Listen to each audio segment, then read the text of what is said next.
نحمده ونصلي على رسوله الكريم اما بعد فاعوذ بالله من الشيطان الرجيم بسم الله الرحمن الرحيم قد سمع الله قول التي تجادلك في زوجها وتشتكي إلى الله والله يسمع تحاوركما إن الله سميع بصير صدق الله العظيم رب اشرح لي صدري ويسر لي امري واحلل عقدة من لساني يفقهوا قولي۔ سورہ مجادلہ 3 رکوعوں پر مشتمل ہے اور اس میں کل 22 آیات ہیں۔ ان 22 آیات میں سے ابتدائی 4 آیات ایک معاشرتی مسئلے سے متعلق ہیں اور بقیہ پوری 18 آیات کا تعلق مسلمانوں کی جماعتی زندگی سے۔ چونکہ عائلی نظام جو ہے وہ در حقیقت اجتماعی زندگی کا نقطہ آغاز ہے، لہٰذا ان صورتوں میں بھی آپ دیکھیں گے کہ مستقل 2 صورتیں بھی مسلمانوں کی عائلی زندگی سے متعلق ہیں، سورہ طلاق اور سورہ تحریم، اور اس سورہ مبارکہ میں بھی عائلی قوانین سے متعلق ایک مسئلہ ہے جو زیر بحث آیا ہے، لیکن وہ اس سورہ مبارکہ کا بہت ہی چھوٹا حصہ ہے۔ اس کا جو اکثر اور اس کا جو جزو اعظم ہے وہ مسلمانوں کی جماعتی زندگی سے متعلق ہے۔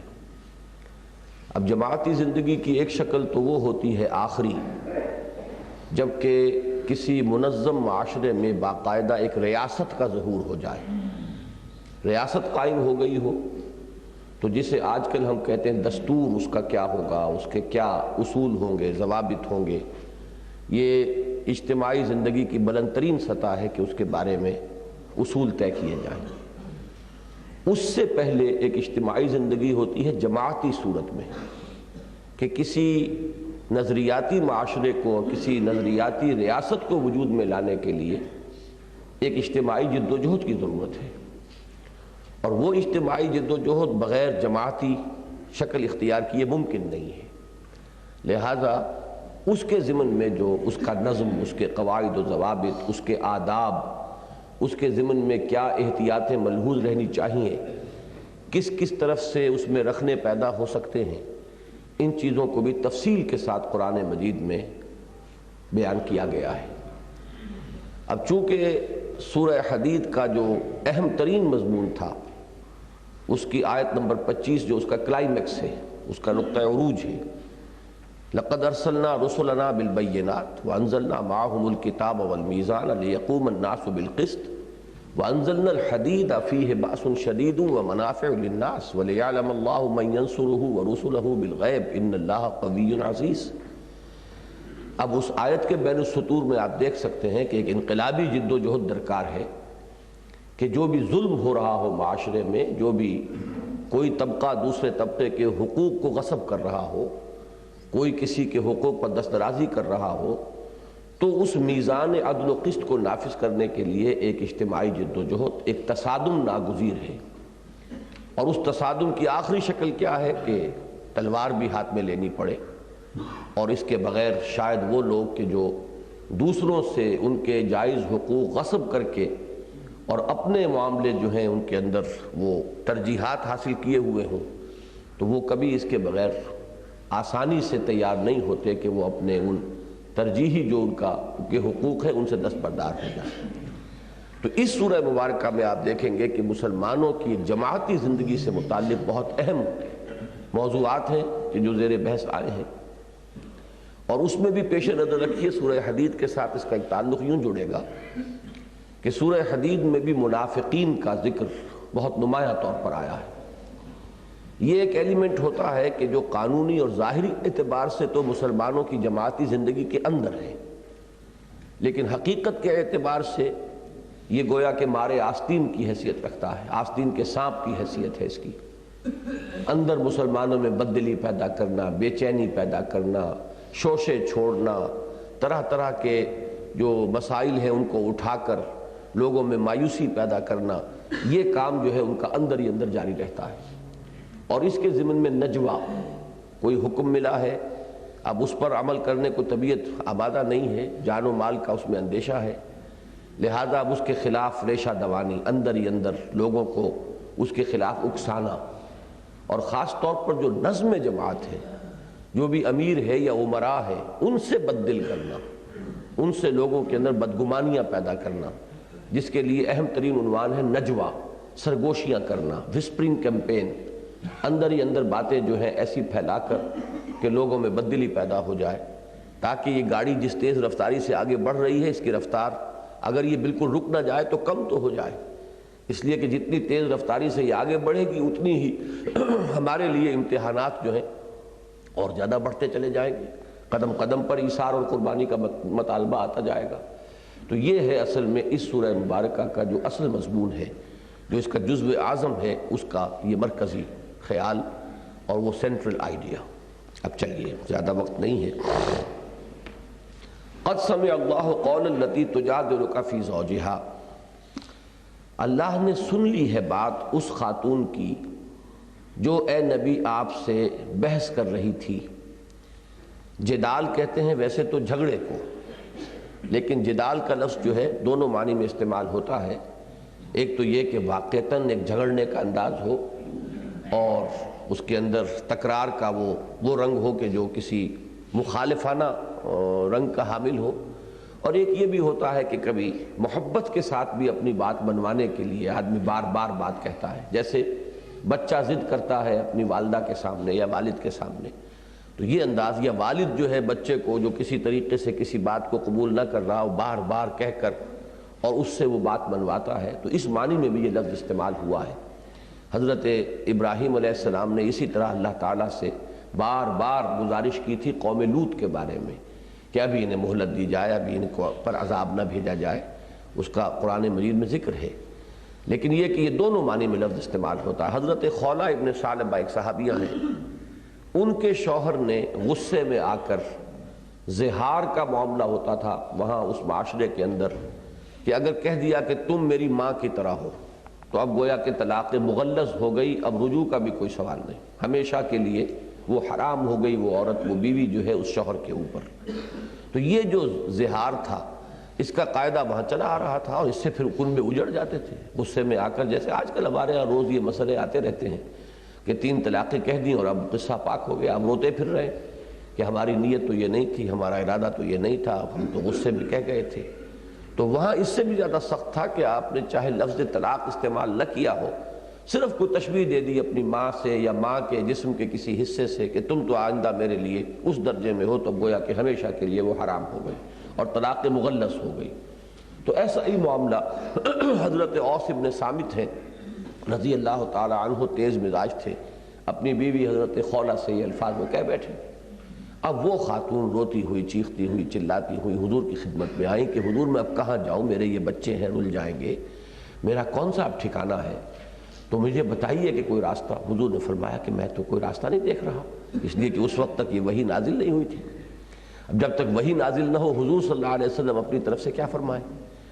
اس کے بعد اب وہ بیچاری چیخ رہی ہے، حضور اس کی خوشامد کر رہی کہ حضور دیکھیے تو صحیح، اس کا یہ ارادہ نہیں تھا، وہ خواہ غصے میں کیا بیٹھا ہے۔ پھر جب دیکھتی تھی کہ حضور خاموش ہیں تو پھر اللہ سے کہتی ہے اللہ تو رحم فرما، کسی طریقے سے میرے ان بچوں کے لیے، میرے لیے کوئی صورت پیدا کر۔ تو اس کا نقشہ کھینچا ہے یہ کہ قد سمع اللہ قول التی تجادلک فی زوجہا، اللہ نے بات سن لی اس عورت کی جو اے نبی آپ سے جھگڑ رہی تھی، تکرار کر رہی تھی، بحث کر رہی تھی اپنے شوہر کے بارے میں، وتشتکی الی اللہ، اور وہ فریاد کر رہی تھی اللہ سے بھی، وہ شکوہ شکایت جو ہے کہ اب کہاں جاؤں، انما اشکو بسی وحزنی الی اللہ، آخری تو دربار وہی ہے کہ جہاں انسان اپنی فریاد پیش کرے۔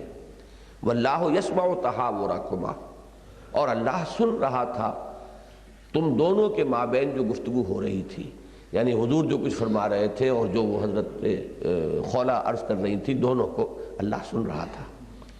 ان اللہ سمیع بصیر، اللہ تو ہے ہی سننے والا اور دیکھنے والا۔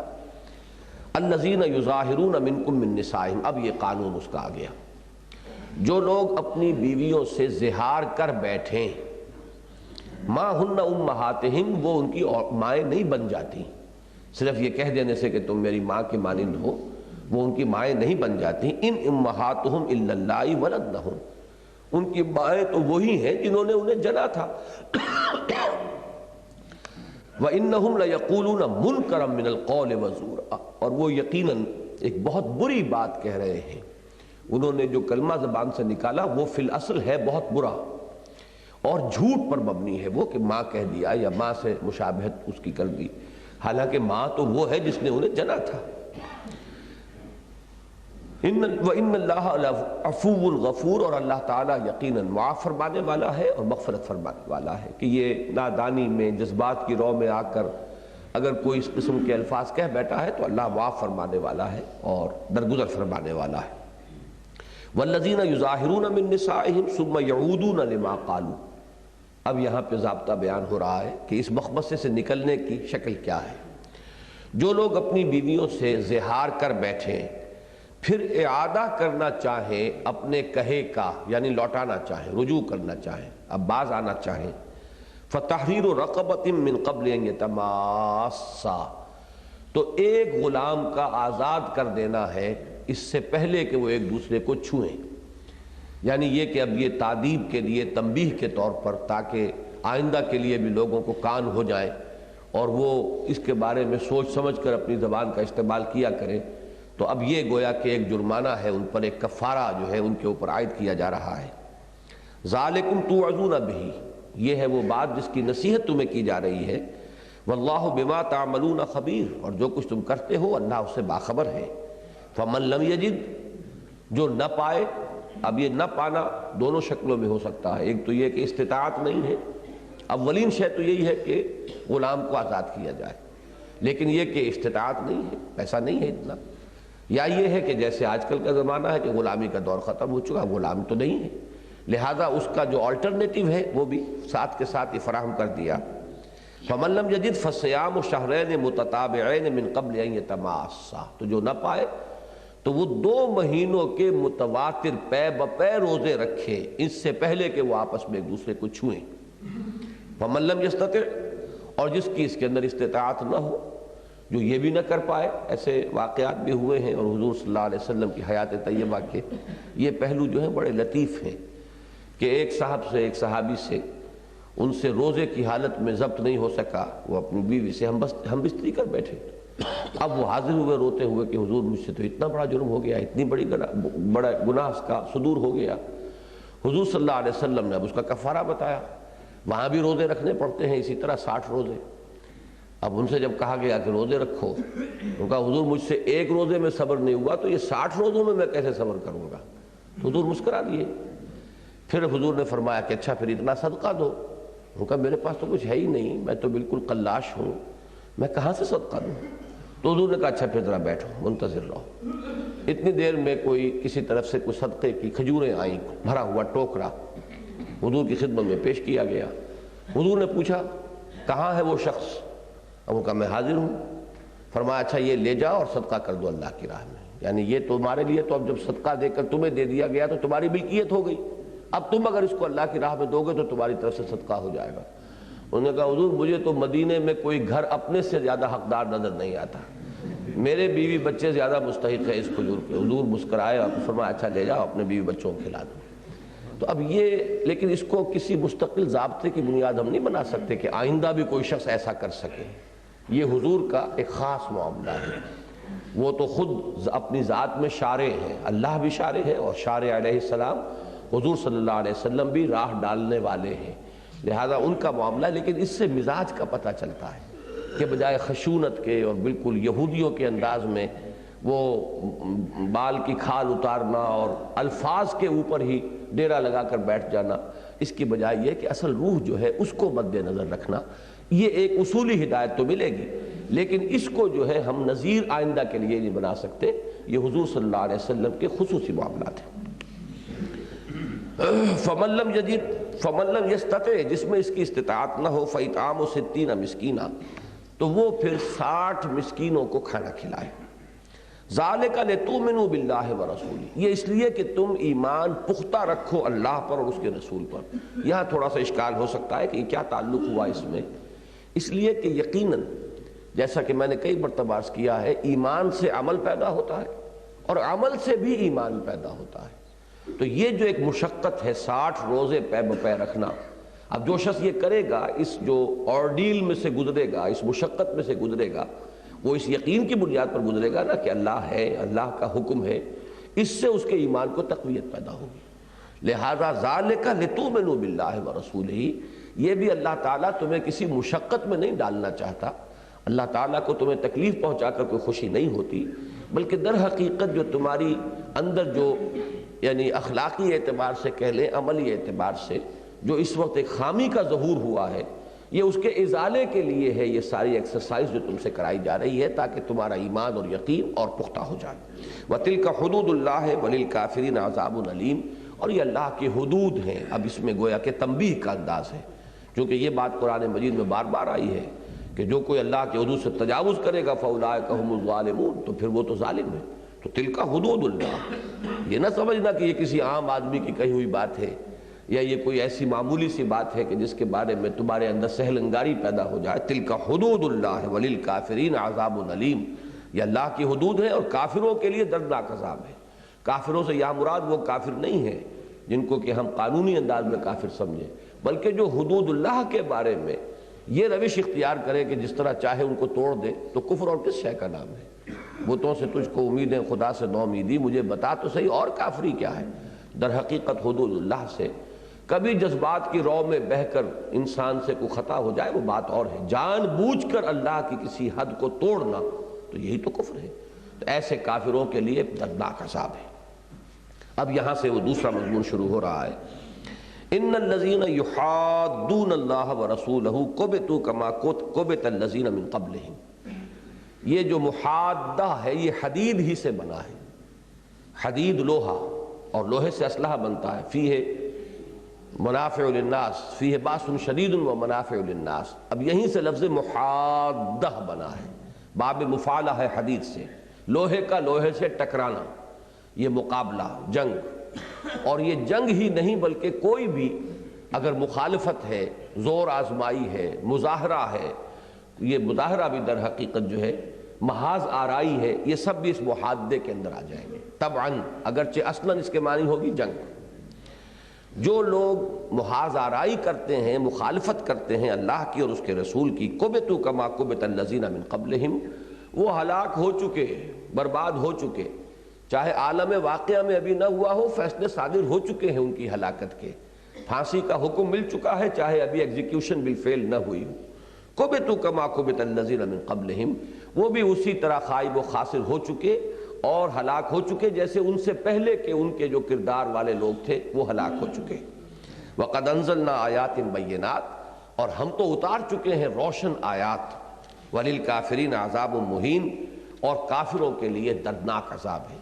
اب یہاں پہ مراد کون ہے وہ جان لیجئے۔ ایک تو یہودی تھے مدینے کے اندر کہ جو نبی اکرم صلی اللہ علیہ وسلم کے کھلا مخالف اور معاند تھے، اور دوسرے یہ جو منافقین تھے، یہ گویا کہ ان کا آلہ کار بنتے تھے کہ یہ مسلمانوں کے اندر سے ان کی جماعتی زندگی کو سیبوٹاج کرنے کے لیے وہ سازشیں کرنا اور بددلیاں پھیلانا اور طرح طرح کی ریومرز کو عام کر دینا، اور کوئی ذرا سی بات کسی مسلمان کی دیکھی تو اس کو بڑھا چڑھا کر بیان کرنا، تاکہ وہ جو ایک قوت ارادی ہے مسلمانوں کی وہ مجروح اور کمزور ہو جائے۔ تو اب ان دونوں کا گویا کہ ایک جتھا تھا، ایک طرف یہودی، اب بھی دنیا میں ہمیشہ ہوگا، ایک طرف جو دشمن ہے آپ کے کھلا دشمن، اور ایک ان کے آلہ کار جو آپ کی اپنی صفوں کے اندر موجود ہوں۔ یوم یبعثہم اللہ جمیعا فینبئہم بما عملوا، جس دن کہ اللہ تعالیٰ ان سب کو جمع دوبارہ اٹھائے گا، زندہ کرے گا، اور پھر انہیں جتلا دے گا جو کچھ کہ وہ کرتے رہے تھے۔ احصاہ اللہ ونسوہ، یہ الفاظ بہت اہم ہیں۔ اللہ نے تو انہیں گن گن کر رکھا ہوا ہے ان کے اعمال کو، اور وہ بھول بھی چکے ہیں۔ یہ ہوتا ہے کہ انسان جو ہے جو خطا آج آپ نے کی آپ تو بھول گئے، لیکن اللہ کے ریکارڈ سے تو وہ محو نہیں ہوگا، اللہ نے اس کی حفاظت کا انتظام کیا ہوا ہے۔ تو جب اعمال ہمارے سامنے آئیں گے تو ہم چونک جائیں گے، جیسے کہ سورہ کہف میں ہے کہ ما لہذا الکتاب لا یغادر صغیرۃ ولا کبیرۃ الا احصاها ووجدوا ما عملوا حاضرا، یہ کیسا اعمال نامہ ہے، اس نے تو باریک سے باریک اور چھوٹی سے چھوٹی اور مائنیوٹ سے مائنیوٹ ڈیٹیلز کو بھی محفوظ رکھا ہوا ہے۔ تو احصاہ اللہ ونسوہ، اللہ نے تو اس کی حفاظت کی ہوئی ہے، محفوظ رکھا ہوا ہے، اور وہ بھول چکے ہیں۔ واللہ علی کل شیء شہید، اور اللہ تو ہر چیز پر نگران ہے اور ہر چیز پر خود گواہ ہے۔ الم تر ان اللہ یعلم ما فی السماوات و ما فی الارض، کیا تم دیکھتے نہیں ہو کہ اللہ تعالیٰ جانتا ہے جو کچھ کے آسمانوں میں ہے اور جو کچھ کے زمین میں ہے۔ ما یکون من نجوا ثلاثۃ، اب یہ جو در حقیقت تمہید تھی یہ نجوا کے خلاف۔ نجوا کیا ہے؟ سرگوشی کرنا، وسپرنگ کیمپین، جا کر علیحدہ گوشوں میں بیٹھ کر بات چیت کرنا، جماعتی نظم کو انڈرمائن کرنے کی، سیبوٹاج کرنے کی کوشش کرنا، بددلی پیدا کرنا، بدگمانیاں پیدا کرنا۔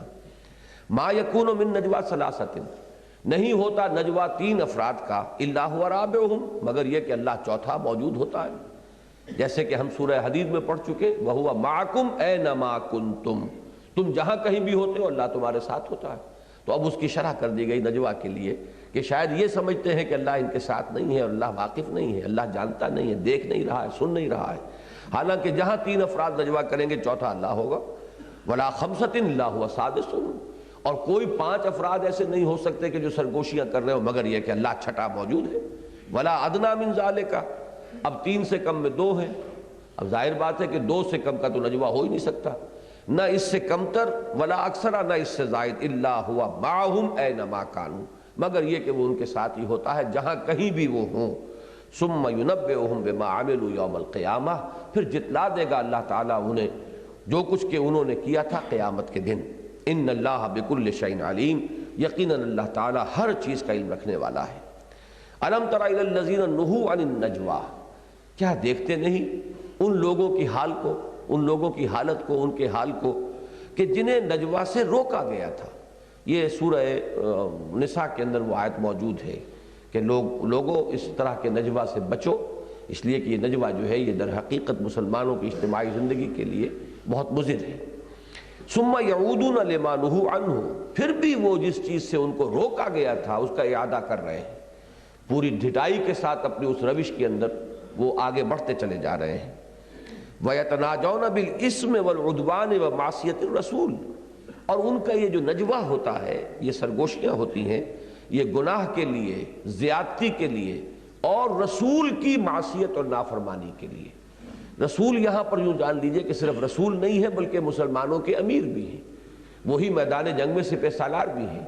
تو رسول ہونے کی حیثیت تو ان کی ہے اللہ کا پیغام پہنچانا، لیکن اس کے ساتھ ہی چونکہ وہ حضور صلی اللہ علیہ وسلم کی امتیازی شان یہ ہے کہ آپ صرف مبلغ نہیں تھے بلکہ آپ کے ذمہ یہ بھی تھا کہ دین کو بالفعل غالب کریں، لِيُظْهِرَهُ عَلَى الدِّينِ كُلِّهِ، لہذا اس کے لیے اجتماعی جد و جہد فرما رہے ہیں۔ اس اجتماعی جد و جہد میں کون ہے مسلمانوں کے امیر، صاحب امر، کون ہے ان کے سپہ سالار جبکہ وہ میدان جنگ میں ہو؟ تو یہ جملہ حیثیتیں حضور کی ذات میں جمع ہیں۔ لہذا جب اس قسم کی آیات قرآن میں آئیں گی تو ہم رسول کی حیثیت جو بحیثیت رسول ہے اسے جدا رکھتے ہوئے جو آپ کی حیثیت بحیثیت امیر ہے اس کو سامنے رکھ کر اپنی جو جماعتی زندگی ہے اس کے ضمن میں ہدایت اور رہنمائی اخذ کریں گے۔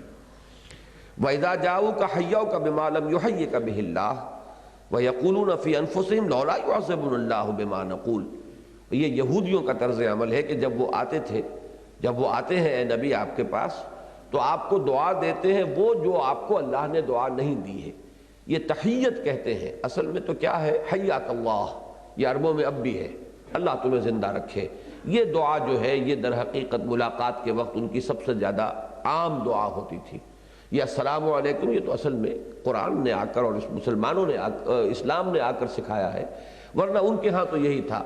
جیسے اب بھی ہوتا ہے، لوگ ملتے ہیں تو دعائیں ایک دوسرے کے لیے، خیر سگالی کے جذبات، تو اسی سے لفظ تحیت بن گیا ہے۔ تحیتہم فیہا سلام، تو ان کا تحیت جو ہے اہل جنت کی کیا ہوگی؟ سلام، قیلاً سلاماً سلاما۔ تو وہ جب آتے تھے تو بجائے السلام علیکم کے کہنے کے ذرا سا زبان کو دبایا السلام علیکم، اور سام کے معنی ہوتے موت، تم پر موت واقع ہو۔ تو حضور صلی اللہ علیہ وسلم سے جو دشمنی تھی ان کے دلوں کے اندر، اس کو وہ ان کا جو خبث باطن ہے اس طور سے ظاہر ہوتا تھا۔ اگر کسی نے پکڑا تو کہ بھائی تم اپنے ذرا کان میں میل پڑ گیا ہے تو میل نکلواؤ، ہم نے تو السلام علیکم کہا تھا، اور یہ تمہارے اصل میں تمہارے اپنے دل کا چور ہے کہ تمہیں وہ السلام علیکم معلوم ہوا ہے۔ اس طریقے سے وہ اپنے آپ کو بچاتے تھے اور پھر قسمیں کھا جاتے تھے۔ قسم کھانے کے بعد بہرحال اب کیا کیا جائے، ایک آدمی جو ہے وہ قسم کھا رہا ہے تو شرافت اور مروت کی وجہ سے حضور اور مسلمان جو ہے خاموشی اختیار کر لیتے تھے۔ تو جب وہ آپ کے پاس آتے ہیں تو آپ کو وہ دعا دیتے ہیں وہ جو اللہ نے آپ کو دعا نہیں دی ہے۔ وَيَقُولُونَ فِي أَنفُسِهِمْ، دیکھیے یہ ہے انسان کا وہ نفس کا معاملہ کہ کس طرح کی چال بازیاں یہ انسان کے ساتھ چلتا ہے۔ ایک طرف تو یہ حرکت کروائی، ساتھ ہی اندر سے وسوسہ کیا، پیدا کیا شیطان نے کہ دیکھو تم نے اتنی بڑی جرت کی ہے، اگر یہ اللہ کے رسول ہوتے تو اللہ تمہاری زبان گدی سے نہ کھینچ لیتا۔ کیا اللہ اس پر قادر نہیں ہے کہ اپنے سچے رسول کی توہین جو ہے اس کو روک سکے، اور تمہیں کہنے ہی نہ دیتا، اور تم نے کہہ دیا السلام علیکم، اس کے باوجود کچھ نہیں ہوا، معلوم ہوا یہ رسول ہے ہی نہیں۔ اب یہ ہے دوہری تلوار اس شیطان کی کہ پہلے وہ غلط حرکت کروائی، اور اس کے بعد یہ کہ اس سے مزید جو ہے اگر کوئی رمق کہیں تھی بھی کسی منافق کے دل میں، کوئی رمق، تو اس کو بھی وہاں سے اس کے ازالے کا سامان بھی کر دیا۔ اور وہ کہتے ہیں اپنے جیوں میں، یقولون فی انفسہم لولا یعذبنا اللہ بما نقول، کیوں نہیں اللہ ہمیں عذاب دیتا بسبب ہمارے اس قول کے جو ہم کہہ رہے ہیں۔ کیا معنی اس کے کہ واقعہ یہ کہ یہ رسول ہے ہی نہیں۔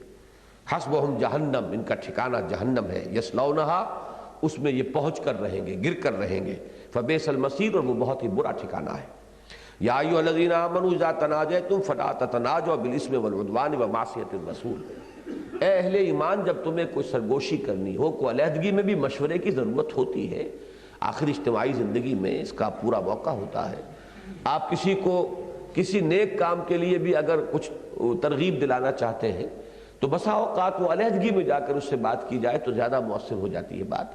تو فرمایا کہ اگر تمہیں سرگوشی ہی کرنی ہے اور علیحدگی میں بات کرنی ہے تو تم یہ نجوہ نہ کیا کرو گناہ کے لیے یا زیادتی کے لیے یا رسول کی معصیت کے لیے۔ وَتَنَاجَوْا بِالْبِرِّ وَالتَّقْوَىٰ، خیر کے لیے، تقوی کے لیے، نیکی کے لیے، ایک دوسرے کو ترغیب دلانا، ایک دوسرے کو آمادہ کرنا، یا کسی کی برائی پر اسے متنبہ کرنا ہے۔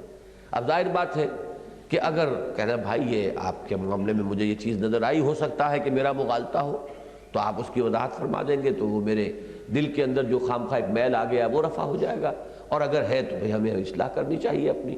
اب یہ انداز بھی اگر پبلک میں اختیار کیا جائے گا تو بہت ہی یہ مضر ہو جائے گا، اس کے لیے بھی علیحدگی میں جانے کی ضرورت ہے۔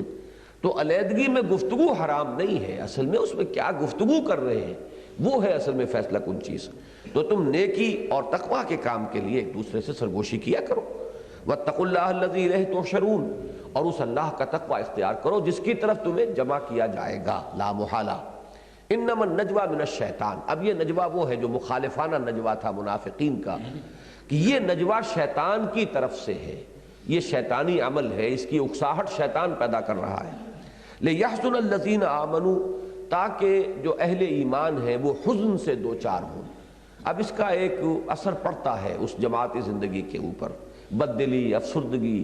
اب کسی نے کہہ دیا کسی کے بارے میں، خاص طور پہ امیر کے بارے میں کہہ دیا، اب یہ کہ آدمی جو ہے ہر وقت اتنا چوکس چوکنا بھی نہیں ہوتا کہ فوراً جائے اور کہے اور اس کی پوری تحقیق کرے، تحقیق میں تاخیر ہو گئی ہے۔ اس پورے عرصے کے اندر اس بات نے دل کے اندر کچھ نہ کچھ اثرات پیدا کر دی، کچھ نہ کچھ میل آئی گیا۔ اب یہ چیزیں جو ہے اس کے اثرات جماعتی زندگی میں فرسٹریشن اور بددلی، ڈس اپوائنٹمنٹ، ڈس ایلیوژن، یہ مختلف الفاظ جو استعمال ہوتے ہیں جماعتی زندگی کے اندر، سب سے زیادہ جو ہے تعطل پیدا کرنے والی یہ اشیاء ہیں۔ تو شیطان جو ہے وہ تو چاہتا ہے کہ جو اہل ایمان ہے وہ حزن سے دوچار ہو جائیں۔ وَلَيْسَ بِضَارِّهِمْ شَيْئًا، اب دیکھیے یہاں جو بات کہی ہے بڑی یہ الفاظ پر غور کرنے کی ضرورت ہے، اور وہ انہیں کوئی بھی ضرر نہیں پہنچا سکتا الا باذن اللہ، مگر اللہ کے اذن سے، اللہ کی اجازت سے۔ نتیجے کے اعتبار سے تو کوئی خرابی پیدا نہیں ہوگی الا یہ کہ اللہ ہی مسلمانوں کو کسی فتنے میں مبتلا کرنے کا فیصلہ کر چکا ہو، شیطان کے ہاتھ میں اختیار نہیں ہے۔ لیکن اس کی نفی نہیں کی کہ حزن تھوڑا بہت ہو جاتا ہے، کوئی نہ کوئی وقتی طور پر افسردگی جو ہے مسلمانوں پر وہ طاری ہو جاتی ہے، لیکن ضرر کا کہ بالفعل کسی نقصان کا ہو جانا یہ تو بغیر اللہ کے اذن کے ممکن ہی نہیں ہے، شیطان لاکھ زور لگا لے۔ تو اب اس میں دونوں باتیں آ گئیں کہ ایک حقیقت کا اعتراف بھی، دوسری طرف مسلمانوں کو ری ایشورنس بھی دے دی گئی کہ یہ بہرحال تم مطمئن رہو کہ شیطان کتنے بھی ہتھ کنڈے اپنے چلا لے اور استعمال کر لے، لیکن تمہیں کوئی مستقل نقصان وہ نہیں پہنچا سکے گا۔ وعلی اللہ فلیتوکل المؤمنون، اور اہل ایمان کو تو اللہ ہی پر توکل کرنا چاہیے۔ یا ایھا الذین آمنوا اذا قیل لکم تفسحوا فی المجالس فافسحوا یفسح اللہ لکم، اہل ایمان جب تم سے کہا جائے کہ مجالس میں، اب جیسے اجتماعات ہوتے ہیں تنظیموں کے، جماعتوں کے، تو وہاں کا مرکزی اجتماع کیا تھا؟ حضور کی محفل، حضور کی مجلس۔ اس میں کیا ہوتا تھا کہ یہ لوگ جو ہوتے تھے یہ جتھا بندی کر کے ایک جگہ بیٹھتے تھے، اور اس طرح سے آپس میں گتھ کر بیٹھتے تھے کہ کوئی اور شامل نہ ہو، تاکہ یہ تبصرے کریں حضور کچھ فرما رہے ہیں اور یہ ساتھ کے ساتھ فقرے بازی کر رہے ہیں، ایک دوسرے کو اشارے کر رہے ہیں، دیکھا کیا کہہ رہے ہیں یہ کیا کتنی احمقانہ بات کہہ دی ہے معاذ اللہ۔ اب یہ جو اشارے ہوتے ہیں آنکھوں میں، اگر کوئی دوسرا مخلص مسلمان درمیان میں بیٹھا ہوا ہو تو وہ ٹوک دے گا، لہذا وہ اپنے گروپ بنا کر بیٹھتے تھے اور اس میں کسی اور کو نہیں آنے دیتے تھے۔ اس سے جو ہے وہ روکا جا رہا ہے، کھل کر بیٹھو اور لوگوں میں مل جل کر بیٹھو، علیحدہ جتھے بندی کر کے گروپنگ کر کے جو ہے مجلسوں میں مت بیٹھا کرو۔ اب اس کا حکم یہی ہو سکتا تھا کہ بھائی ذرا کھل کر بیٹھو، خام خواہ گچھے بن کر نہ بیٹھو ایک جگہ پر، اور اس سے مراد اصل میں کیا تھی کہ اس طرح کے گروپس جو ہیں وہ نہ بن جائیں اس محفل کے اندر۔ تو اے اہل ایمان جب تم سے کہا جائے کہ کھل جایا کرو محفل میں تو کھل کر بیٹھا کرو، اللہ تعالیٰ تمہارے لیے کشادگی پیدا کر دے گا۔ بڑا لطیف ہے ترغیب کا انداز۔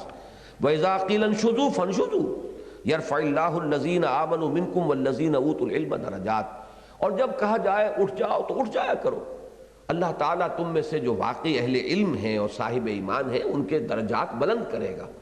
اب یہ بھی ہوتا ہے کہ اب اجتماع برخاست ہو گیا، جائیے، لیکن اب بیٹھے ہوئے وہاں پر ڈیرا لگا کر کچھ لوگ بیٹھے ہوئے ہیں، تبصرے کر رہے ہیں، پھر اس کے خلاف آن دی سپاٹ جو ہے ریشہ دوانی کا آغاز کرنے کے لیے وہیں پر بیٹھے ہوئے ہیں، تو اس سے بھی روکا گیا۔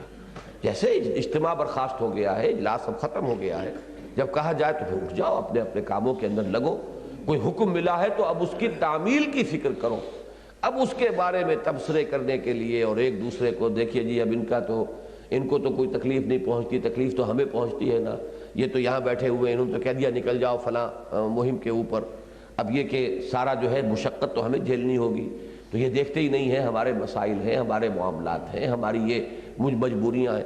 اب یہ اس طرح کی باتیں وہ ہوں گی کہ جہاں ذرا پانی مرتا ہو وہاں یقیناً ان کے اثرات پیدا ہو جاتے ہیں، جہاں ذرا سی بھی کوئی کمزوری کے آثار ہیں، جیسے جراثیم انہی پر حملہ آور ہوتے ہیں جو کسی وجہ سے قوت مدافعت جن کی کمزور ہو چکی ہو، تو اندر سے کچھ لوگ ہوتے ہیں کہ جو پہلے سے کچھ کمزوری کا شکار ہو گئے ہیں، اب ان کے لیے یہ باتیں جو ہے وہ بہت ہی مؤثر ہو جاتی ہیں۔ تو فرمایا گیا جب کہا جائے کہ اٹھ جاؤ تو اٹھ جایا کرو، اللہ تعالیٰ تم میں سے جو واقعی اہل ایمان ہیں اور جو علم والے ہیں ان کے درجات بلند کرے گا۔ واللہ بما تعملون خبیر۔ اب دیکھیے یہ الفاظ کی مناسبت کیسی پیدا کی گئی، کھل کے بیٹھو اللہ کشادگی پیدا کرے گا، اٹھ جایا کرو، اب اٹھنے میں انسان بلند ہوتا ہے۔ تو اگر تم جو حکم ہے، ڈسپلن ہے جماعتی زندگی کا، اس کے اعتبار سے اٹھو گے تو یہ اس میں بھی ایک طرح کی تمہاری یعنی رفع درجات کا اہتمام ہے اللہ کی طرف سے، کہ وہ دلی آمادگی کے ساتھ جب اس حکم پر عمل کرو گے تو اللہ تمہارے مراتب بلند کرے گا۔ واللہ بما تعملون خبیر، اور جو کچھ تم کر رہے ہو اللہ اس سے باخبر ہے۔ یا ایھا الذین آمنوا اذا ناجیتم الرسول فقدموا بین یدی نجواکم صدقہ، اہل ایمان جب تم رسول صلی اللہ علیہ وسلم سے مناجات کرو، نجوہ کرو، یہ خاص طور پر بات ہوتی ہے کہ حضور سے بات کرنے کے لیے مومنین مخلصین جو تھے ان کی بھی خواہش ہوتی تھی، حضور کا قرب، حضور سے گفتگو، حضور سے علیحدگی میں بات کرنا وہ اپنا خاص مسئلہ ہے، لیکن یہ کہ منافقین جو ہے خاص طور پر وہ اپنا ایک خاص روب ڈالنے کے لیے مسلمانوں پر کہ ہمیں حضور سے بڑا قرب حاصل ہے، ہم تو علیحدگی میں جا کے گفتگویں کرتے ہیں، حضور ہمیں بڑا وقت دیتے ہیں، تو اور حضور اپنی وہ مروت اور شرافت کی وجہ سے کوئی آگے آئے تو اب کیسے کہیں کہ میں آپ سے ملنے کے لیے تیار نہیں، اس سے وہ لوگ ناجائز فائدہ اٹھاتے تھے۔ تو یہاں ایک پابندی لگائی گئی ہے، عام جماعتی زندگی میں بھی اس کی ضرورت ہوتی ہے کہ جو لوگ ذمہ دار ہیں، جن کے پاس ذمہ داری کا بوجھ جن کے کندھوں پر ہے، ان کا وقت جو ہے وہ قیمتی ہوتا ہے، اور اس کو ہر شخص جو ہے وہ ہر وقت ملنے کی خواہش کے اندر اور اپنے چھوٹے چھوٹے معاملات ملا کر ان سے بیان کرنے میں اگر استعمال کرنا شروع کر دے تو ضعف جو ہے وہ جماعتی زندگی کو پہنچے گا، کہ کوئی اہم تر کام جو جماعتی زندگی کا تھا وہ رہ جائے گا۔ اور پھر یہ کہ اس میں موقع ملتا ہے دوسروں کو بھی کہ جو خاص طور پر کسی غلط ارادے سے اس طرح کی شرافت اور مروت سے فائدہ اٹھانا چاہیں۔ تو اللہ تعالیٰ نے ایک اہتمام فرمایا کہ حکم دے دیا کہ جب بھی ہمارے رسول سے کسی کو علیحدگی میں کوئی بات کرنی ہو تو پہلے کو صدقہ کریں، اور یہ مال ہی جان تھی ان منافقین کی. اصل میں یہ راستہ ان کے راستے میں یہ روڑا رکھ دیا گیا، بھاری پتھر، کہ حضور سے ملاقات کرنی ہے، علیحدگی میں گفتگو کرنی ہے تو پہلے کچھ اللہ کی راہ میں صدقہ دے کر آؤ. تو وہ تو اس سے بعد آ گئے، اس لیے کہ یہ قیمت اس کی دینے کے لیے وہ تیار نہیں تھے. اس کے بعد چونکہ یہ ایک عارضی طور پر وقتی جو ایک مسئلہ تھا اس کے حل کا حکم تھا، تو جلد ہی اس کی پھر منسوخی کا بھی اعلان ہو گیا. اگرچہ تعین کے ساتھ ہم نہیں کہہ سکتے، لیکن یہ مقام بھی قرآن مجید کا ایسا ہے جس میں ناسخ و منسوخ آیات دونوں ساتھ کی ساتھ موجود ہیں.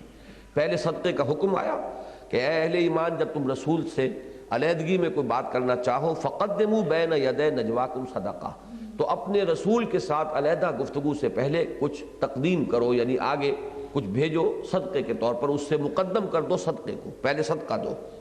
ذالک خیر لکم واطہر، یہ تمہارے لیے بہتر بھی ہے، زیادہ پاکیزگی کا حامل بھی ہے.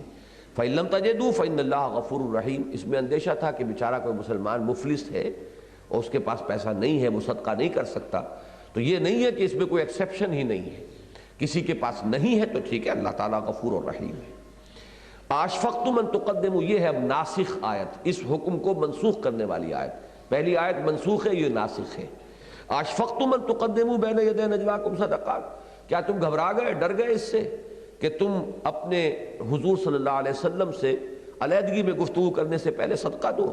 فإذ لم تفعلوا، تو جب تم نے یہ نہیں کیا، اور اس میں اشارہ ہے بڑا لطیف منافقین کی طرف ہے کہ وہ در حقیقت انہی کو وارڈ آف کرنا تھا، انہی کو اس سے ہٹانا تھا، اور انہیں جو ہے وہ مال انتہائی محبوب ہے، لہذا ان کے لیے یہ تدبیر جو ہے مؤثر ہو چکی ہے. تو جب تم نے یہ نہیں کیا وَتَابَ اللَّهُ عَلَيْكُمْ، اور اللہ تعالیٰ نے بھی تم پر عنایت اور شفقت کی نظر فرمائی، اور اللہ تعالیٰ اپنی رحم کے ساتھ، رحمت کے ساتھ تمہاری طرف متوجہ ہو گیا. فَأَقِيمُوا الصَّلَاةَ وَآتُوا الزَّكَاةَ وَأَطِيعُوا اللَّهَ وَرَسُولَهُ. اب یہاں گویا کہ یہ محذوف ہے کہ اب وہ حکم جو ہے باقی نہیں رہا، بلکہ اب تمہارے لیے یہی ہے کہ نماز قائم رکھو اور زکوٰۃ ادا کرو اور اللہ اور اس کے رسول کی اطاعت پر کاربند رہو. واللہ خبیر بما تعملون، اور اللہ باخبر ہے اس سے کہ جو کچھ تم کر رہے ہو. اب اذان دے دی جائے. اعوذ باللہ من الشیطان الرجیم، بسم اللہ الرحمن الرحیم. اب تک جو گفتگو ہو رہی تھی اس میں تو ایک گٹھ جوڑ کا تذکرہ تھا کہ جو یہودیوں اور جو منافقین تھے ان کے مابین تھا. اب بقیہ جو حصہ ہے، جو آخری رکوع ہے، اس میں ایکسکلوسیولی بالکل علیحدگی کے ساتھ اور خاص طور پر منافقین کا ذکر ہے، جو قانوناً تو مسلمان تھے، مسلمانوں کی جماعت میں شریک تھے، لیکن یہ کہ ان کا کردار جو ہے وہ منفی کردار تھا. الم تر الی الذین تولوا قوما غضب اللہ علیہم، کیا تم نے دیکھا نہیں ان لوگوں کو جو ان سے دوستی رکھتے ہیں جن پر اللہ کا غضب ہوا ہے. مغضوب علیہم کون ہیں؟ یہود. غیر المغضوب علیہم ولا الضالین، سورہ فاتحہ میں جو الفاظ ہیں آخری اس کے، اس پہ تقریباً اجماع ہے کہ مغضوب علیہم کی سب سے بڑی مثال جو ہے وہ یہود ہیں، اور ضالین کی سب سے بڑی مثال نصارہ ہے. جن پر اللہ کا غضب ہوا ہے ان سے دوستی کیے ہوئے ہیں. ما ہم منکم ولا منہم، وہ نہ تم میں سے ہے نہ ان سے ہے. یعنی نفاق کا اصل سبب کیا ہے؟ اپنی جان پیاری ہے، اپنا مال پیارا ہے، دنیا سے محبت ہے. ایسا شخص کسی کا بھی نہیں ہوتا، چاہے وہ سب کا بن رہا ہو، حقیقت میں کسی کا بھی نہیں. لا الہ ہؤلاء ولا الہ ہؤلاء، وہ نہ ادھر کے ہیں نہ ادھر کے ہیں، نہ ان کے ساتھ ہیں نہ ان کے ساتھ ہیں، بلکہ مذبذبین بین ذالک، اس لیے کہ ان کی جو نکیل ہے وہ تو اپنے مفادات کے ہاتھ میں ہے. تو مفاد جدھر ہوگا ادھر جائیں گے. وہ جس کو کہتے ہیں کہ وہ بینگن کے غلام تو نہیں ہیں، وہ تو شاہ کے غلام ہیں. تو ان کا شاہ کون ہے؟ ان کی اپنی خواہشات اور دنیا کی محبت، اور یہ چیزیں ہیں کہ جو جدھر نظر آئے گی ادھر چلے جائیں گے. ما ہم منکم ولا منہم، نہ وہ تم میں سے ہیں مسلمانوں اور نہ وہ ان میں سے ہیں. وَيَحْلِفُونَ عَلَى الْكَذِبِ وَهُمْ يَعْلَمُونَ، اور وہ جھوٹ پر حلف تک اٹھا جاتے ہیں. انہیں اس میں بھی کوئی باک نہیں ہے، جانتے بوجھتے. ایک تو بغالتے میں آدمی کسی چیز کو صحیح سمجھ رہا ہے، حقیقت میں صحیح نہیں ہے تو وہ قسم بھی کھا بیٹھا، لیکن جانتے بوجھتے ہوئے وہ قسمیں کھاتے ہیں جھوٹی. یہ اب سورہ منافقون بھی آگے آئے گی، اس میں سب سے بڑی علامت ہی ان کی یہ آئی ہے. آگے بھی الفاظ آئیں گے کہ انہوں نے اپنی قسموں کو اپنے لیے ڈھال بنا لیا ہے. اعد اللہ لہم عذابا شدیدا، اللہ نے ان کے لیے تیار کیا ہوا ہے بہت بڑا عذاب، بہت سخت عذاب. انہم ساء ما کانوا یعملون، یقیناً بہت برا ہے طرز عمل جو انہوں نے اختیار کیا ہے، بہت برے ہیں وہ کام جو وہ کر رہے ہیں۔ اتخذوا ایمانہم جنۃ، انہوں نے اپنی قسموں کو اپنے لیے ڈھال بنا لیا ہے۔ یعنی جب گرفت ہوتی ہے، باز پرس ہوتی ہے، ایکسپلینیشن کال ہوتی ہے، تو جھوٹ بولتے ہیں، اور جھوٹ کے اوپر مزید جو ہے، جیسے دروازہ بند کر کے تالا لگا دیا جائے تو پہلے جھوٹ بولا، جھوٹ پر قسم بھی کھا لی، حلف بھی اٹھا لیا۔ تو اب ظاہر بات ہے کہ کسی شریف انسان کے لیے اس کے بعد مزید کچھ کہنا جو ہے اس کی گنجائش نہیں رہتی۔ فصدوا عن سبیل اللہ، تو وہ رک گئے ہیں اللہ کے راستے سے۔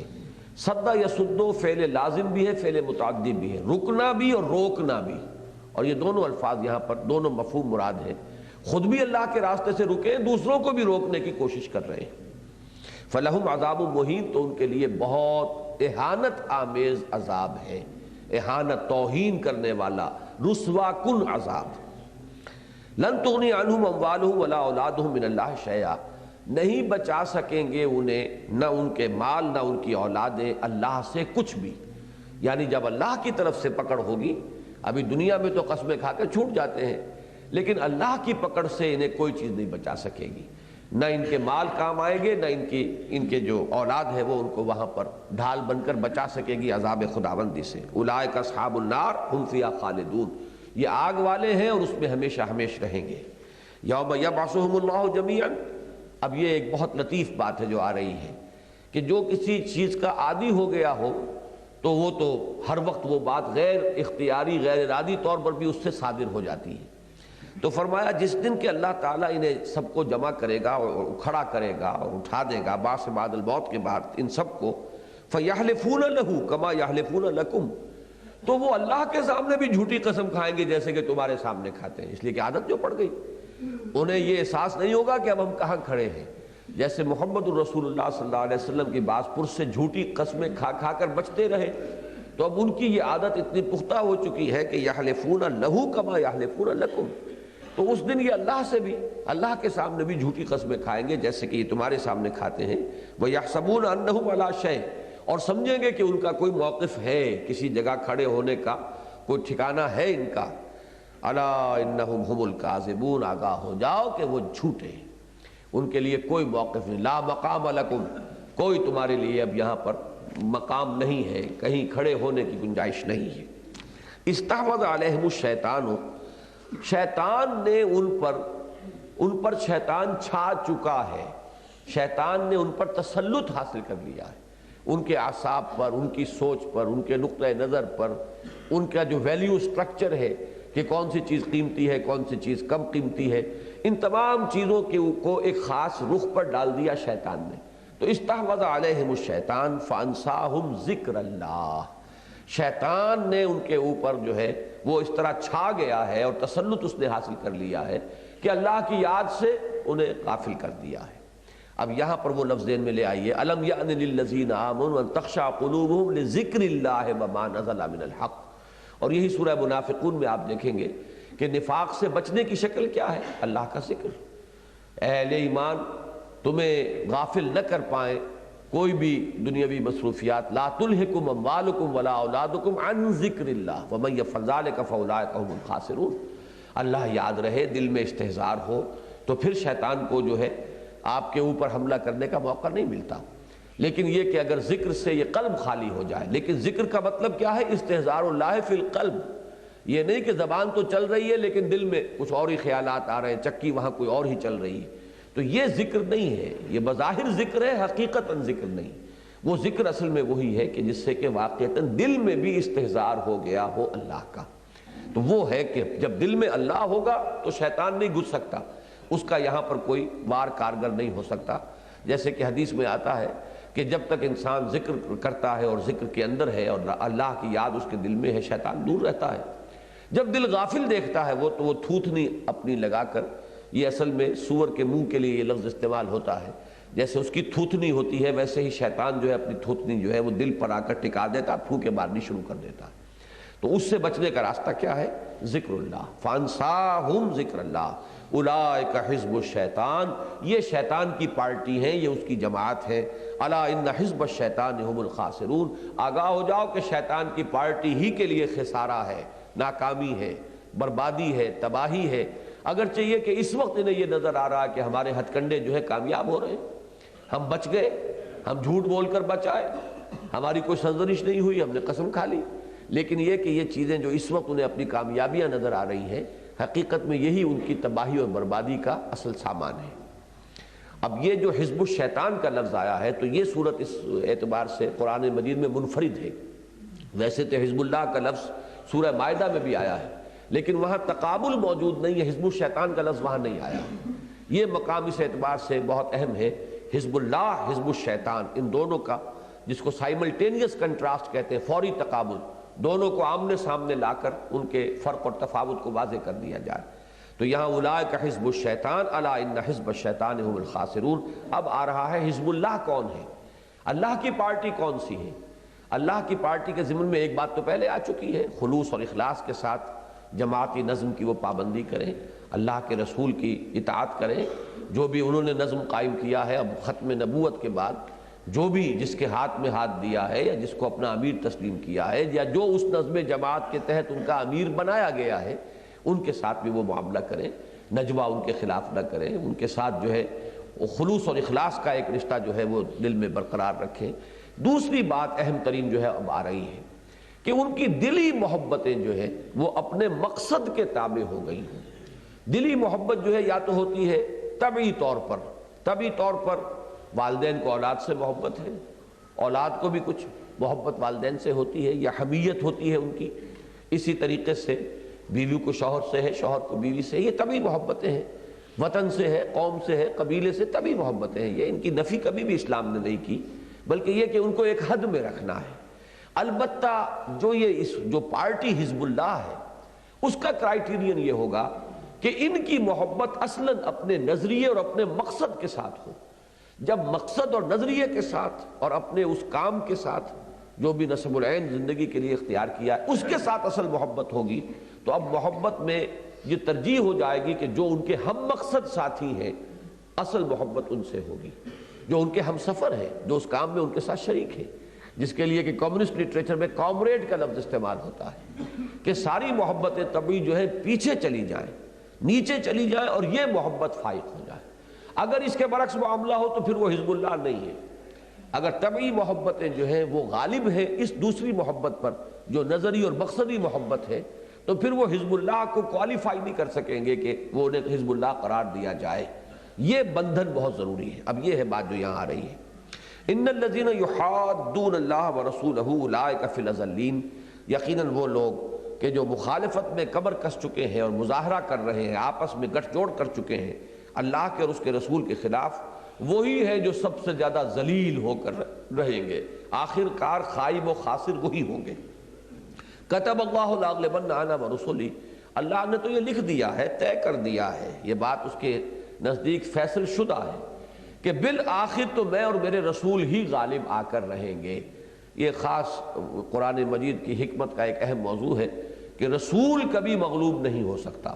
عارضی طور پر کوئی ایسی بات ہو جائے دوسری بات ہے، جیسے غزوہ احد میں ہو گیا یا کوئی معاملہ ایسا، لیکن یہ کہ بالآخر رسول لازماً غالب آتے ہیں اور ہمیشہ آتے رہے ہیں، یہاں تک کہ پوری قومیں ہلاک کر دی گئیں، لیکن رسولوں کو اللہ تعالیٰ نے کامیاب فرمایا۔ نبیوں کے ساتھ یہ ضمانت نہیں ہے، نبی وہ شہید بھی کر دیے گئے، حضرت یحییٰ علیہ السلام نبی تھے، حضرت عیسیٰ رسول تھے، حضرت عیسیٰ کو تو اللہ نے ایسے بچایا ہے کہ فرشتے انہیں لے گئے اٹھا کر، لیکن یہ ہے کہ حضرت یحییٰ ان کو باقاعدہ شہید کر دیا گیا اور اس کے راستے میں کوئی معجزانہ رکاوٹ نہیں آئی۔ ان اللہ قوی عزیز، یقیناً اللہ تعالیٰ قوت والا ہے اور زبردست ہے، اس کا ہی اقتدار جو ہے وہ آخری ہے، فیصلہ کن ہے۔ لا تجد قوما یؤمنون باللہ والیوم الآخر، تم نہ پاؤ گے ان لوگوں کو جو واقعتاً ایمان رکھتے ہو اللہ پر اور یوم آخر پر، یوادون من حاد اللہ، اب یہاں پر مودت سے یہ یوادون بنا ہے، ودہ یودو محبت کرنا، اور وہ حدید سے میں نے کہا تھا حدد سے وہ محادہ بنا ہے، یہ دونوں الفاظ جو ہیں ایک دوسرے کے سامنے لے آئے گئے، اس لیے کہ دنیا میں مودت ہی ہوتی ہے کہ جو لوگوں کو جمع رکھتی ہے، ان کو اکٹھا رکھتی ہے، تو ایک حزب اللہ کے اندر بھی ایک مودت درکار ہے۔ اگر ان کی وہ مودت جو ہے وہ اپنے دائرے سے نکل کر اللہ کے دشمنوں کے ساتھ بھی ہو گئی تو پھر ان کی اپنی جمعیت جو ہے وہ کمزور ہو گئی، پھر ان کا اپنی اجتماعی زندگی جو ہے اس میں ذوق پیدا ہو گیا۔ تم نہیں پاؤ گے ان لوگوں کو جو اللہ اور اس کے رسول پر ایمان رکھتے ہو کہ وہ محبت کرتے ہیں ان سے جو اللہ کے مخالف ہیں، اللہ کے دشمن ہیں۔ اعداء اللہ و اعداء رسولہ و اعداء دینہ، ان کے ساتھ وہ محبت نہیں کر سکتے۔ من حاد اللہ و رسولہ ولو کانوا آباءہم، خواہ وہ ان کے باپ ہوں، او ابناہم یا ان کے بیٹے ہوں، او اخوانہم یا ان کے بھائی ہوں، او عشیرتہم یا ان کے رشتہ دار ہوں۔ ان تمام طبعی رشتوں پر اگر یہ رشتہ غالب نہیں آیا تو پھر اس کا مطلب یہ ہے کہ وہ تقاضا جو ہے، وہ کوالیفیکیشن جو ہے، پری کوالیفیکیشن ٹینڈر جیسے ہوا کرتا ہے کہ آپ کو معلوم ہے کہ کوئی ٹینڈر ہے تو پہلے یہ شرطیں پوری ہونی چاہیے۔ اگر آپ چاہتے ہیں کہ آپ کو حزب اللہ قرار دیا جائے، اللہ مانے کہ ہاں یہ میری پارٹی ہے، تو یہ اس کے لیے پری کوالیفیکیشن جو ہے یہ لازم ہے کہ اپنی محبتوں کا انسان جائزہ لے کہ آیا واقعتاً وہ اس بنیاد پر اثر نو استوار ہو گئی ہے یا نہیں ہوئی ہے۔ اگر وہی پرانے ڈھانچے چلے آ رہے ہیں، وہی پرانے معیارات ہیں، انہی کی بنیاد پر وہ ساری دلی محبتیں اور تعلقات چل رہے ہیں، تو اس کا مطلب یہ کہ پری کوالیفیکیشن جو ہے وہ ابھی نہیں ہوئی، تم حزب اللہ کا لفظ جو ہے اس کے لیے کوالیفائڈ نہیں۔ تو اب یہاں یہ ترغیب کا انداز ہے، تم نہیں پاؤ گے کسی صاحب ایمان کو کہ وہ محبت کرتا ہو اس شخص سے کہ جو دشمن ہو اللہ کا اور اس کے رسول کا، چاہے وہ باپ ہو، چاہے وہ بیٹا ہو، چاہے وہ بھائی ہو، اور چاہے وہ رشتہ دار ہو۔ اولئک کتب فی قلوبہم الایمان وایدہم بروح منہ، یہاں یہ منفی انداز میں بات آئی ہے، اور مثبت انداز میں کہ تمہارا دوست انما ولیکم اللہ ورسولہ والذین آمنوا الذین، وہ جو آیت آئی ہے سورہ مائدہ میں ہمارے منتخب نصاب نمبر 2 میں شامل ہے کہ مسلمانوں جان لو تمہارا ولی، تمہارا محبت جو ہے سب سے زیادہ تو ہونی چاہیے اللہ سے، نمبر 1، نمبر 2 اللہ کے رسول صلی اللہ علیہ وسلم، نمبر 3 اہل ایمان، اس کے بعد جو محبتیں ہوں گی۔ اگر یہ ترتیب نہیں رہتی ہے تو پھر یہ ہے کہ وہ، جیسا کہ میں پھر دہرا رہا ہوں الفاظ، کہ گویا کہ پہلی شرط ہی تم نے پوری نہیں کی ہے ابھی حزب اللہ میں شمولیت کی۔ اولئک کتب فی قلوبہم الایمان وایدہم بروح منہ، یہ ہیں وہ لوگ کہ جن کے دلوں میں اللہ نے ایمان لکھ دیا ہے۔ یہ بڑا لطیف پیرایا ہے، لکھ دینا، طے کر دینا، کوئی چیز طے ہو جائے لکھی گئی، تو ان کے دلوں میں تو اللہ نے ایمان اتنا راسخ کر دیا ہے کہ اب گویا کہ کوئی شے لکھ دی اللہ نے تو اب اس کو کون مٹائے گا؟ اللہ کے لکھے کو کوئی مٹا نہیں سکتا۔ اس شرط کو پورا کر دو تو گویا کہ پھر اللہ تعالیٰ کی طرف سے یہ ایمان جو ہے تمہارے دلوں کے اندر اس طرح لکھ دیا جائے گا۔ کتب فی قلوبہم الایمان وایدہم بروح منہ، اور اللہ ان کی تائید فرماتا ہے اپنی طرف سے خاص روح کے ذریعے سے۔ اب یہاں پر یہ بھی ہو سکتا ہے کہ مراد روح القدس ہوں، حضرت جبرائیل ہوں، اور ان کے ذریعے سے اللہ تعالیٰ تثبیت عطا فرماتا ہو۔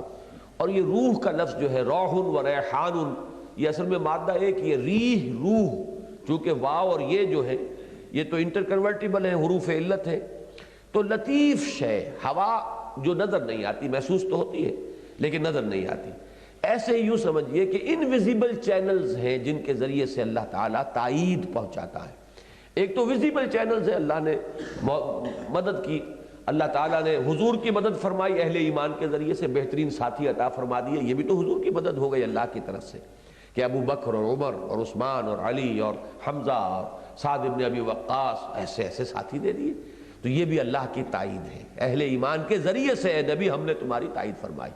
تو ایک تو ویزیبل چیزیں ہوتی ہیں جن سے کہ تائید ہوتی ہے، ایک انویزیبل چینلز ہیں جو نظر نہیں آتے، وہ ہے کہ جس سے اللہ تعالیٰ نے ان کو تقویت دی ہے۔ وَأَيَّدَهُمْ بِرُوحٍ مِّنْهُ وَيُدْخِلُهُم جَنَّاتٍ تَجْرِي مِن تَحْتِهَا الْأَنْهَارُ، یہ تو دنیا میں ہو چکا، باقی آخرت میں کیا ہوگا؟ انہیں داخل کرے گا ان باغات میں جن کے نیچے ندیاں بہتی ہوں گی، خالدین فیہا، وہ اس میں ہمیشہ ہمیشہ رہیں گے، رضی اللہ عنہم ورضوا عنہ۔ یہ اب آخری مقام ہے کسی بندے کے لیے، جب یہ نوید آ جاتی ہے تو اس سے آگے کی اب کون سی بات رہ گئی؟ وہ اللہ سے راضی ہو گئے، اللہ ان سے راضی ہو گیا۔ یہ باہمی رضامندی جو ہے، باہمی رضا، یہ ہے در حقیقت آخری مقام۔ ہمارا رسم العین کیا ہے؟ رضائے الہی کا حصول، ہم اللہ کی رضا حاصل کر لیں، اللہ ہم سے راضی ہو جائے، ہم اس سے راضی ہو جائیں۔ یہ راضی برضا دنیا میں بھی ہے، اللہ کے فیصلے پر انسان مطمئن رہے، رضا بالقضاء۔ اس پرچے میں جو خط آیا ہے مولانا ابو الحسن الندوی مدظلہ کا، اس میں یہ لفظ 2 مرتبہ استعمال ہوا، رضا بالقضاء، راضی برضائے رب رہنا یا اللہ کا جو فیصلہ ہے اس پر راضی رہنا۔ یہ چیز در حقیقت ایمان کے اہم ثمرات میں سے ہے، جیسے سورہ تغابن میں یہ بات آ بھی جائے گی اس سلسلے میں، لیکن یہ کہ انسان راضی رہے اللہ سے اس دنیا میں بھی، اور آخرت میں تو اللہ تعالیٰ راضی کر ہی دے گا۔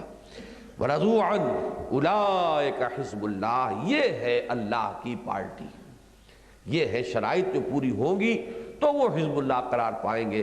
أَلَا إِنَّ حِزْبَ اللَّهِ هُمُ الْمُفْلِحُونَ، آگاہ ہو جاؤ کہ آخری کامیابی اور آخری منزل مراد تک پہنچنا تو صرف اللہ کی پارٹی ہی کو نصیب ہوگا، وہی ہوں گے کہ جو فلاح سے ہمکنار ہوں گے۔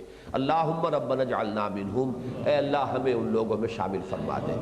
بارک اللہ لی ولکم فی القرآن العظیم ونفعنی وإیاکم بالآیات والذکر الحکیم۔